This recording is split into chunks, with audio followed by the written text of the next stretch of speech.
Workforce shortages are significantly impacting all of our employees in Montana, with far-reaching effects on our economy. With childcare facing unique business and staffing challenges, Montana currently needs at least 20,000 additional childcare slots for our current workforce. The Montana Chamber is collaborating with public and private partners working towards a common goal of solving this childcare crisis.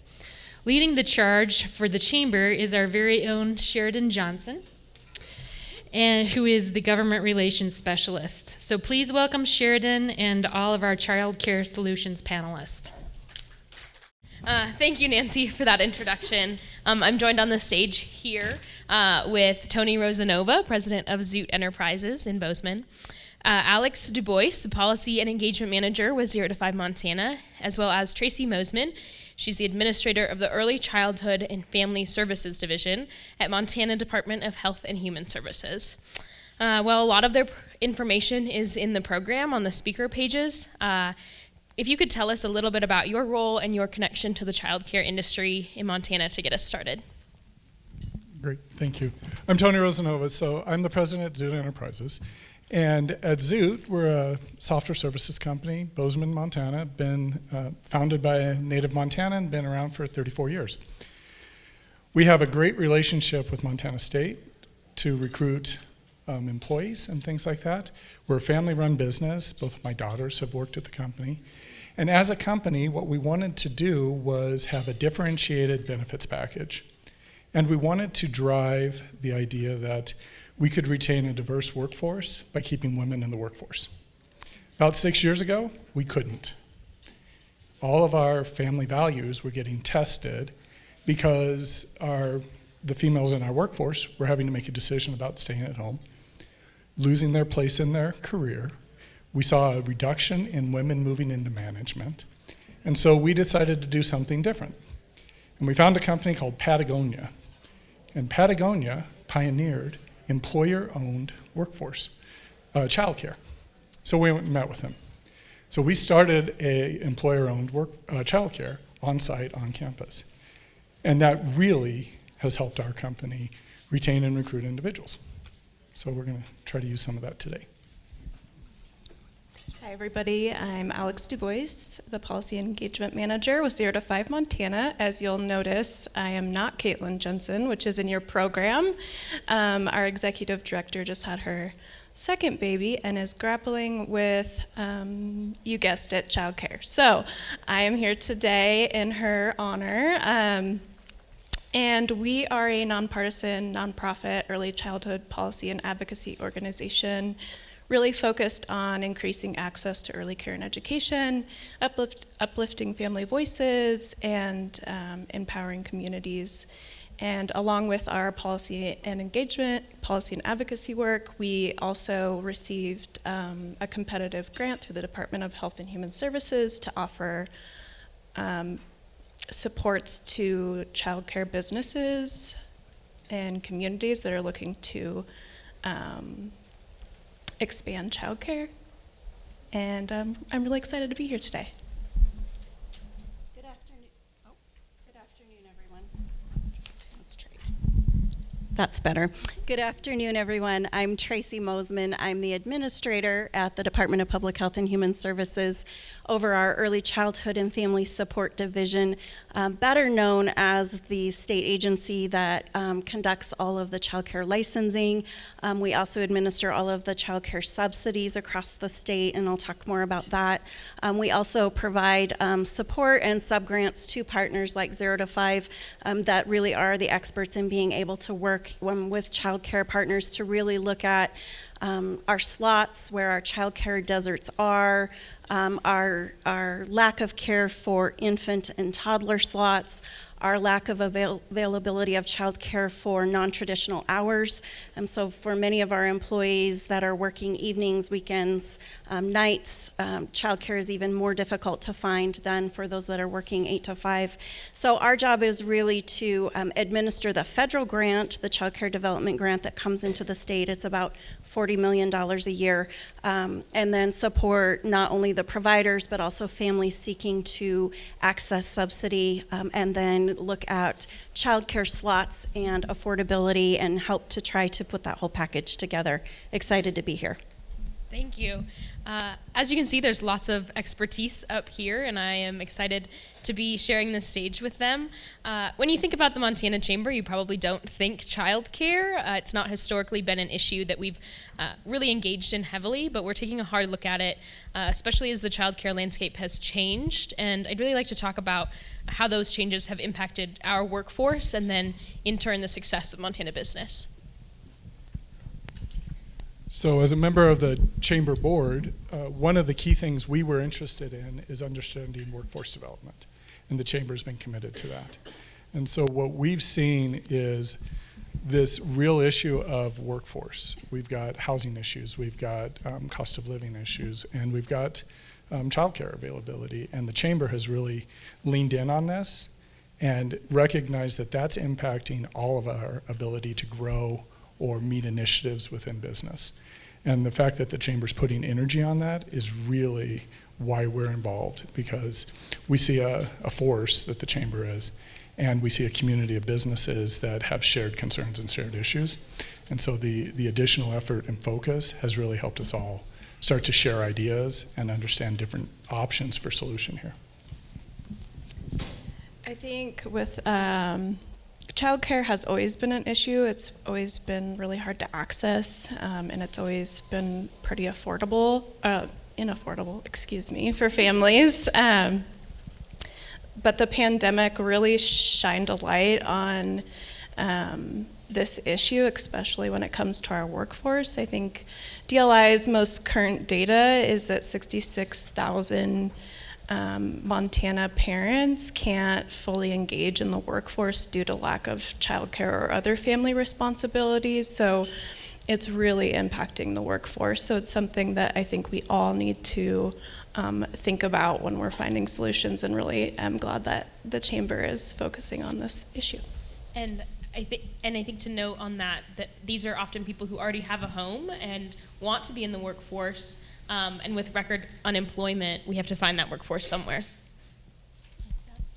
Great. I want to just share a little bit about the landscape in the state. As I said in the introduction, our division is responsible for licensing facilities, so we don't have any regulatory authority or oversight over non-licensed facilities, but any provider that's providing regular care to 6 or more children in the state is required to go through our process for purposes of background checks, a facility inspection, all of those health and safety requirements. And so just to give you a context of the landscape, in Montana, and this data was pulled in November, we have 282 centers in the state that are licensed, and centers are licensed to provide care to 16 or more children. We have 350 group homes, and those are a private residence or other structure in which care is provided for 9 to 15 children. Family homes, we have 177 of those licensed across the state, and those are a private residence providing care for 3 to 8 children. Our Family Friend and Neighbor program, we have 54 of those licensed across the state, and those are a provider which may care for in a child's home or in the provider's residence for a sibling group of any size or no more than 4 unrelated children. And then we have 87 providers that are registered in our relative care exempt program, and those would be for relatives that are specifically caring for relative children. The only reason that they would be registered through that program is if they're part of the subsidy program and are there to receive subsidy. Our capacity in November, just to give you some context, even though our family group home is our largest category, our centers actually provide the most slots. And so in November, we had 22,000 licensed slots in the state. But of those, I think it's really important to note that only 5,000 of those were for our infant population. So when we're looking at situations such as Caitlin, that's exactly part of the shortfall. And then just a little bit on staffing. Currently, we have just over 5,000 total current approved staff in the state that are part of those licensed facilities. And in the last year, 439 new staff came through our system as part of the licensing process. So again, high turnover within the industry. And so even as we're recruiting and bringing people into the childcare industry, many are moving out just as quickly. Yeah, thank you for those numbers. You mentioned the high turnover. What are some of the other issues that we're seeing in the childcare industry that are making this difficult to solve?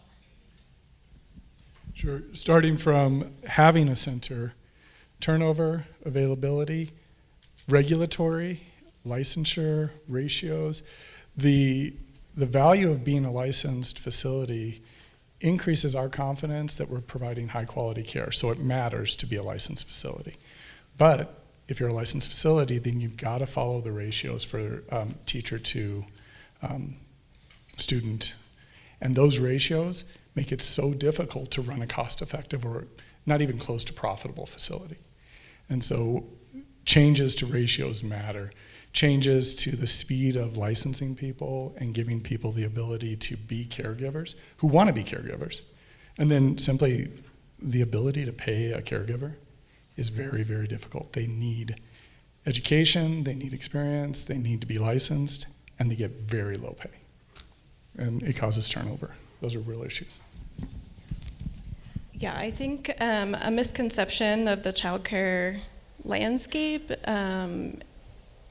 is that they're making all this money because they're charging families astronomical numbers, when in reality, you know, a family's paying an average of $15,000 annually in Montana, but a child care provider is making an average of a wage of $12 an hour, $12.85 an hour without benefits. And so it's not working for child care providers, and it's not working for families either.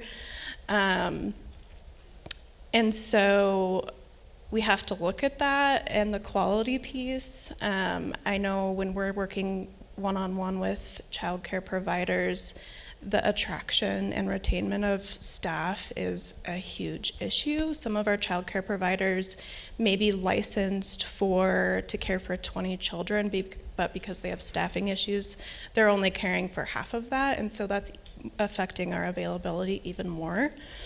And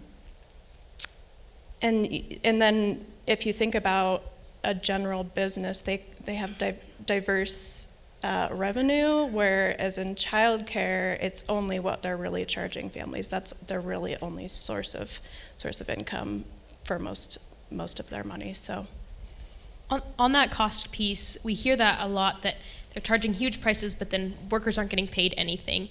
And I think the big question is, people are saying, well, where does that money go? Is it mostly capital costs, facilities? Why that gap? Go ahead. It's labor. So because of the ratio, if you think about having one teacher for 4 infants, and you can't have a non-licensed individual in care, you have to keep those ratios drive your staffing costs up. The facility costs are real costs. Utilities, they're real costs, but the issue is managing the ratios for teachers. The numbers don't pencil, is what I'm hearing. Sorry. One of the things for costs that I would say we are hearing more and more about, and I know you all just completed an analysis of this, is the increased cost in insurance. Montana, for whatever reason, we have a very small number of insurance companies that are willing to insure facilities and are seeing huge increases in their premiums. And there are certain dynamics, characteristics that preclude people from being licensed. And so then that becomes an issue, because if you can't get insurance, you can't be licensed. And if you're not licensed, it's hard to get insurance because insurance companies don't want to cover you. And so there's that back and forth that happens with the insurance. And we're seeing more of it in terms of insurance companies that are increasing their premiums 25% a year, or dropping a provider because they're taking a child with special needs. We've actually received several reports of that recently, that they're trying to expand the ages or the care needs of a child, and an insurance company is dropping that. And special needs as in a speech delay. So speaking of ratios, liability insurance sometimes won't cover the increased ratio either, because it's a higher risk. So all of those things play into the picture as well. Well, just a few things to consider as we go forward. What are some of changes we can make to help alleviate these pain points that we're seeing for providers, for businesses who are looking to get into this sort of realm? And we talk a lot about providing on-site childcare and opportunities like Zoot, but that's not always the option, especially if you're not in a place that has enough kids for that sort of thing, or you are a company with 10 kids. So whether it's let's look at the government level right now, what are some changes we could maybe make? I guess that one's for me. We are in the process, and have been for several years, working through a major childcare licensing rule reform. As Tony indicated, and we agree, there are many pieces of childcare licensing that have been added on to the childcare licensing rules over time, and they need to be completely overhauled. Things like ratios, we really need to be looking at a licensing category for school-age children, because they can have a much higher ratio than infants. Currently, that licensing category doesn't exist. We have lots of issues with just multiple inspections that are currently required in state rules. Fire inspections, Tony's smiling because he understands this. It's as painful for our licensing staff as it is for the facilities. The list goes on in terms of just the readability, the understanding the rules, people thinking they're in compliance. We have misalignment with state law and childcare licensing rules around things like ratios. So there's a lot that needs to happen in terms of those childcare licensing rules, and we're currently working through the process with that. I think one of the other pieces is, in talking to a technology company, as a state government, we have very archaic and outdated IT systems and data systems. We're trying to manage a $40 million program with an IT system that still requires us to pull Excel spreadsheets to do much of our data analysis and much of our daily work. And so that's actually a process. We're currently in the RFP stages of reprocuring a new data system. So there is relief coming for that. But there are many pieces on our end when we look at the subsidy rate that we're able to provide for families that fit within certain income guidelines. Those rates have not been adjusted for 3 years and have not kept up with inflation. We're hoping that here early this spring we'll be able to release new market rates and new subsidy rates based on a market rate study that's just been completed through Montana State. So we know on the regulatory end there's lots of work and reform that needs to happen. We're moving that as quickly as we can, and at the pace that we've been given authority to do. And I guess it would be fair to say Tracy's office works with you. They are listening. They just can't move every lever the way we all need them moved, because they still have a legislative piece too. I mean, we need tax help, we need incentive, things like that, and you can't just go rewrite the book. And so it's real work. So they are working and they are listening to the concerns. It just takes time. I think the 2021 legislature really listened to the needs of employers and childcare providers to ensure that ARPA funding was spent really strategically to infuse the childcare landscape by providing scholarships for parents to help pay for the cost of childcare, scholarships for provider pay increases, and some targeted investments to build capacity supports for business practices, which is one of the areas that our organization helps with. I think those are all really promising areas of support. There's lots of legislative areas, policy areas that other states are working on that I think are really promising. Expansion of the apprenticeship program and the pre-apprenticeship program would be really helpful for a workforce pipeline. And I think there's some great opportunities to partner with school districts in their continuing education programs. I think the thing I'm hearing is that this really hits all levels of our workforce pillar of the Chamber's strategic plan, and I'm really glad that we get to be part of the conversation. Switching gears, what are some things maybe that businesses can do in the meantime before the rule package finishes or before next legislative session? Well, what we did is we formed a member co-op to cost share it. So we have 20 companies that work with us that are part of our childcare facility. We were the anchor to it, and we bore the weight of it, but then we started selling memberships, and that created an opportunity for these 20 companies to have availability and access. It also helped us cost share it. We also needed to start being a lot more creative about what were we trying to accomplish, and so one of the other things we did is we started thinking about PIR days, because that was the next thing that impacted our staff. And providing coverage to kids who are in middle school and giving them, the parents, a place for that so that their employees could focus on work. Physically located helped tremendously because we reduced having to run your child across town to drop them off and then come someplace else for work. And then finding flexibility in the workforce and flexibility in hours, not going fully to remote work, because what we did find is that when our employees asked for remote work to cover being a mom or a dad, they weren't working, and they weren't being a mom or a dad either. They were getting this really conflicted situation, and it was more stressful and provided, a compromise that didn't work for anybody, but providing flexibility for them to take off when they have no choice and things like that. I think that flexibility is like the quickest thing you as an employer can provide somebody right now.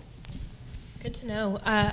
When you say PIR days, you're meaning days that kids don't have school, but parents still have to go to work typically. So, but a point back on the regulation front there, just of note, is that when they care for school-aged kids, even though a classroom can have 1 to 20 kids, they still have to go with the youngest kid in that classroom. So that goes back to the labor ratios, et cetera. Alex? Yeah, I think there's a couple things that you could do right now as an employer. Number one, there is a lot of people in communities, a lot of groups of people in communities that are thinking through innovative solutions to their childcare issues locally. We get the honor of working with a lot of them, and they would absolutely love an employer to be at the table when they're having these conversations. So I think engaging locally. The other thing is just look at your own policies and practices as an employer. You don't have to have an on-site childcare to be a family-friendly business. Things as simple as predictable scheduling or flexible scheduling can be a really big support to families that are working. And we are relaunching here very soon our Family Forward Montana initiative, so we'll be able to be a resource for you as an employer if you want to look into ways to do that. The Family Forward thing, she's selling it a little bit short. We'll have a full inventory of policies if you're looking to incorporate that, and you can copy and paste it. I think technical support as well for businesses whose core competency is not childcare. I think the only other thing I would add, with the passage of House Bill 648 during the last session, we have an additional $7 million a year to put towards subsidy for families that now have an increased income eligibility guidelines. So for families who maybe didn't historically qualify for those subsidies, they may now. And so that's definitely something, as you are working with families that have children of childcare age, to look at that and encourage them to look into that, because they could have access to or potentially have access to those subsidy dollars to support their childcare needs. Great. And so we've got things that we could look at on the regulatory side and government side, and we've got things that businesses can do. What are some ways that we can work together looking into the long term? I know that Alex mentioned the ARPA funding, and some people might think that this is a business issue, so business should fix it. But what we're currently seeing in childcare is also being supported by federal money that is not going to be there forever. So what are some of our next steps on the way that state and business can work together? It's going to definitely take all of us to solve this very complex issue. I think both looking at partnerships locally with employers and childcare providers, or some of those more innovative solutions that are kind of popping up throughout our state. I think there's also some really interesting policy solutions that we can look at. Michigan has a really cool tri-share program where the employer pays for a third of an employee's childcare cost. The parent pays for a third of the childcare cost, and then the state pays for a third of the cost. We can look at some comprehensive tax packages that employers get a tax incentive for not just having on-site childcare, but contributing in one way, shape, or form to the early childhood landscape. And you could include in that tax package a tax incentive for the early care and education workforce and the parents as well. So I think there's definitely room for all of us to come together and work together to find some solutions. I think one of the things that we see in our division is there alignment or misalignment between what the workforce's childcare needs are versus what the childcare industry is offering. And so when we think about those gaps for infants, when we think about non-traditional hours, all of the employees that need evening, weekend, night care, where are they getting the care, and what does that look like, and how do we align the business industry, the childcare business industry, to support the workforce and what those actual childcare needs are. I think one of the other things through our innovation grants that we've seen and we've heard in some communities is just really looking at shared space and looking at space that's already been licensed and approved for one usage could potentially be an opportunity for childcare. And we're seeing more and more schools, for example, that are adding childcare facilities. They've already passed their fire and safety inspections. And so what are the facilities and communities that have already passed those requirements? Because facility startup is a huge cost. If people have to retrofit and put egress windows in, if they have to do all of the things in order to make a facility safe for children, that can become a barrier to startup costs. So I think encouraging people to look at that as well. And the only thing I'd add is the rules rewrite and finding a way to keep the rules for licensure and for centers nimble. They need to be safe, they need to be meaningful, but they also need to help encourage the business to be successful, because individual child care providers work really, really hard, and they're passionate about what they do. And just being able to continue to keep those rules up to date so that they are moving with how society is moving and with how things are changing. I'd echo that on how things are changing as we talk about increasing manufacturers in the state, as we bring in the Headwaters Tech Hub. All of the things that we're talking about in our other panels play into this on our workforce, coming back to that. And we've talked a little bit about how it's a workforce development need, but it's also infrastructure for a strong society. I think that's all the questions I've got. I'm not sure where my timekeeper is or what time it is. So I'll ask for questions, and if somebody tells me no, I guess that's the case. But I've got one back there. Carrie, could you raise your hand again? Thanks.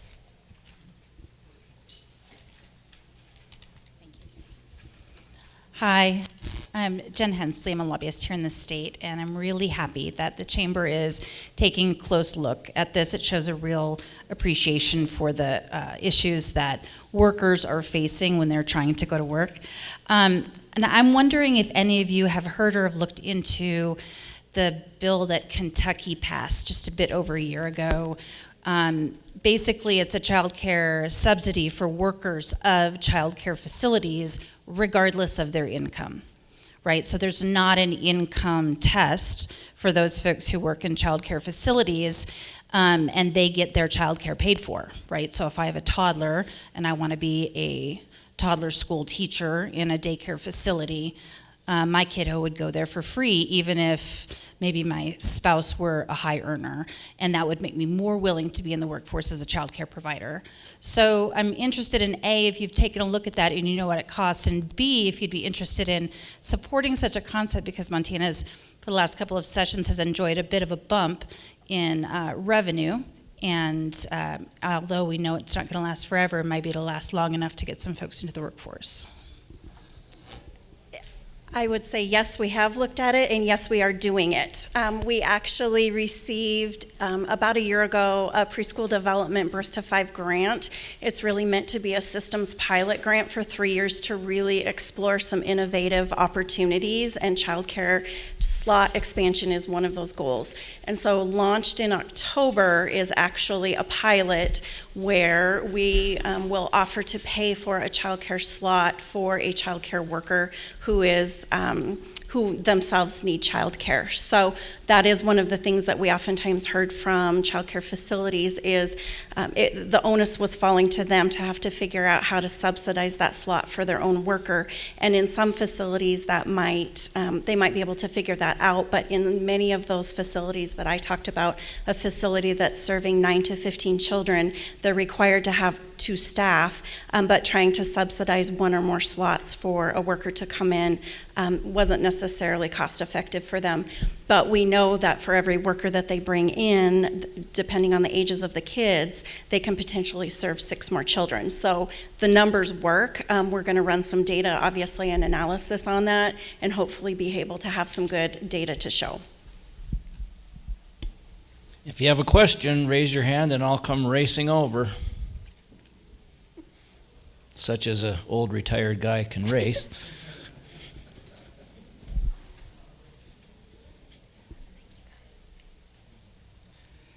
I'm not in construction, but I am a business owner, and I just am curious as we see the expansion of new homes and the infrastructure going in there for housing, is there some sort of potential where there could be like set aside facility land to put in like child care centers, just like these new areas would have fire, I guess departments, that this is considered kind of a community hub or a community need that we would put into our planning as we look at growth for housing?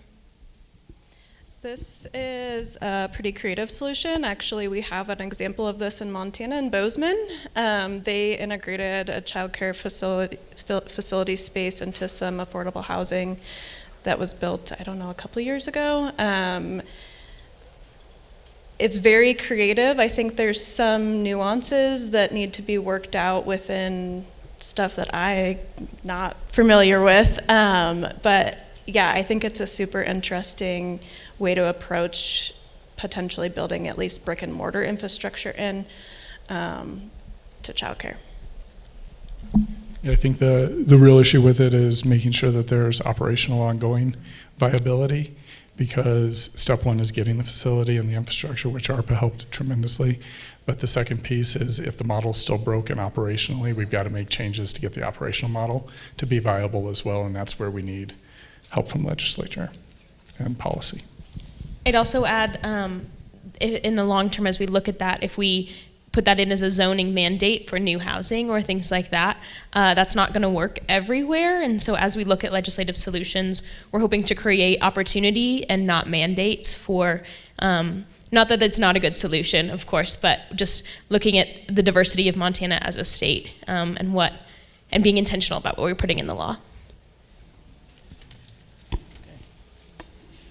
Tabitha with Express Employment, new to Helena. I just bought the Express Employment. But we deal with employment and the workforce, and especially since COVID. And we have worked and partnered with up to 50 businesses every week on their staffing issues. So I am in depth to childcare being one of them. So as employers, and all of these things take time and effort and obviously multiple entities, but there are little things that you can do, as little as opening at 8:15 instead of 8 so they can drop off kids, or having half of your staff do that and half of them are in, before 8, or shifting schedules even and being flexible is huge. I almost lost an employee when COVID hit because, heaven forbid, she needed to come to work at 8:15. What am I going to do? I need you to find me a new employee. And I said, really? Hang on, because you also want the top talent and you want them to stay. So working with your crew internally, and for us, it's with 50 of you guys too, on those solutions even together is really, I am seeing a lot of that. But the childcare is, mommy hours, back in the day for my mother, they are real with the school. I think you're right on with Family Forward Montana, the family-friendly business practices. There are some simple things that you can do as an employer, and I just don't think we think about it if we're not caring for children ourselves, and yeah. I think that sometimes it's just being cognizant of the culture that we're creating around that, whether it's written in your policy or not. I think about my boss heading to a Christmas program or things like that is totally okay in the culture we've created at the chamber, and if it's in policy, great. If it's not, making sure that your new employees and your retaining employees are aware of that and feel comfortable in that. So that's a much larger cultural question. But I think, predictable scheduling, maybe some flex scheduling with, it's difficult it's almost, we're talking about places that we can do in the office and having some telework days, but if you're in manufacturing or you need to be in the lab, that's a different requirement too. Todd, I feel like a spotter at a cattle auction. You're doing a good job, Carrie. Here we go.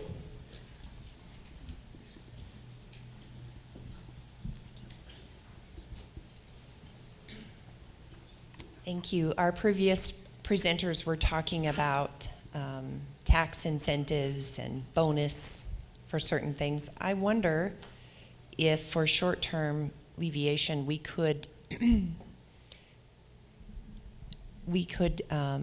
give employers a tax break and the employee a income tax break on payroll taxes if employers contributed a portion directly towards childcare, maybe outside of a flex situation.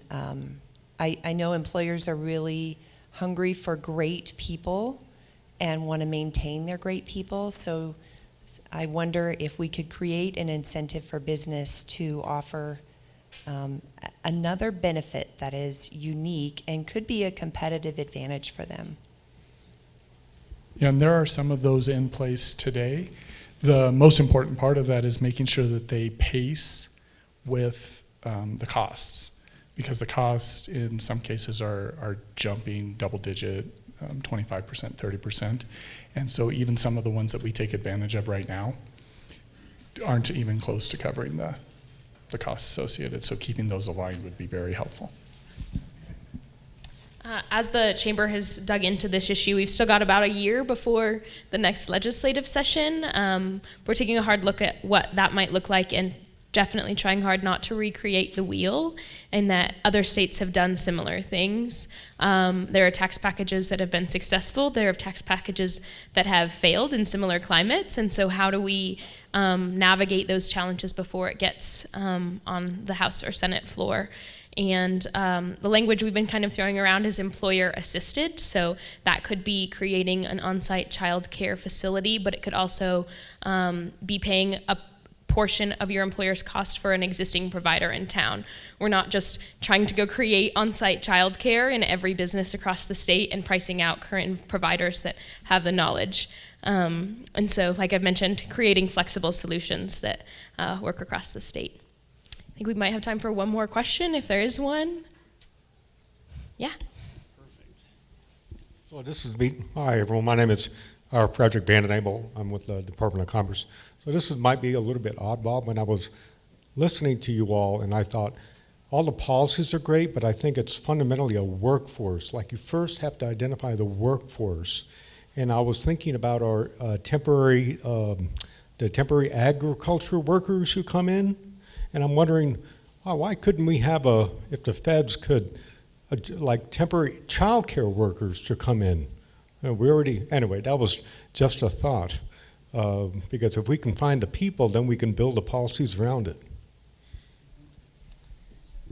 To comment on that, I would just say part of the work that we've done around trying to support and stabilize existing businesses is through our work with Raise Montana. We have a substitute pool. So just like schools have substitutes for teachers, we have a substitute pool for childcare.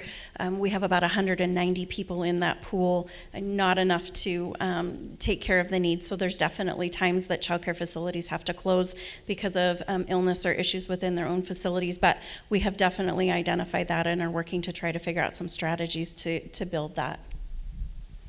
And I think it's good to recognize that providing childcare is a profession, and it's really important work. 90% of the brain is developed before the age of 5, so we want really high quality workforce taking care of our young kids. That's our future workforce.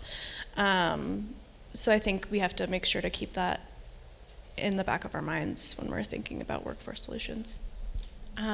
And to note on that, Alex, we often talk in these circles about how important it is right now, but if we look at it as an investment for the long term, most of a child's, you can correct me on the details here, but most of a child's development between ages of 0 to 5, the return on investment for dollars put into that age group is higher than that in higher education.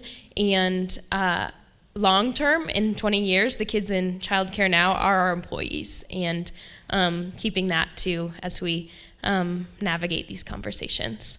I think, okay, there's another question in the back there. Thanks. Mary Rutherford with the Montana Community Foundation.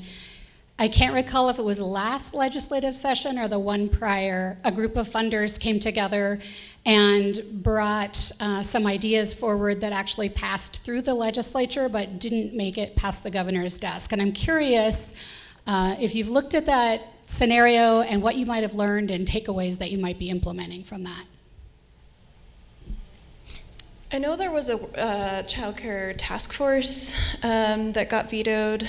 I'm trying to think of what else was in that session. I wasn't in this position during that session, so do you remember? It's a step in our process as we look back at what's happened.